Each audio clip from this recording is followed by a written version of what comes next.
Another PYQ for the 10th board exam. अब यहाँ पे देखो डायग्राम दे रखा है, यहाँ पे सारे कुछ डायग्राम में गिवन है, हमें एक्स फाइंड आउट करना है।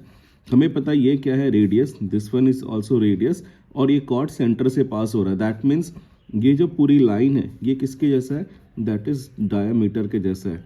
And diameter make a straight angle, तो ये पूरा एंगल का टोटल क्या होगा, that is equal to 180 degree. इसको हम बाद में यूज करेंगे।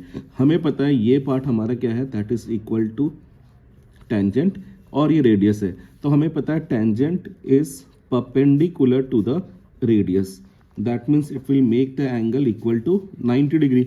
एंगल सम प्रॉपर्टी अगर आप लगाओगे, यू कैन इजिली, सपोज इस एंगल को मैं P मान लेता हूँ, ठीक है, स्मॉल p ले लिया, तो फाइंड कर लो, that is 90 plus 35 degree plus P is equal to 180 degree. So 90 plus 35 that is equal to 125 plus P is equal to 180 and P is equal to 180 minus 125, that will be equal to 55 degree. मतलब मुझे इसका value क्या पता चल गया, 55 degree. Not the straight line, so मैं यहाँ पे कर रहा हूँ 55 plus x is equal to 180, sum of linear pair. So x will be equal to 180 minus 55 degree, so that will be equal to 125 degree. Clear है। अब इसे ऐसे भी कर सकते थे। दूसरा, अगर आपको ये और ये वैल्यू डायरेक्ट पता है, ठीक है, आंसर में टिक कर देता हूँ, दैट इज 125 डिग्री।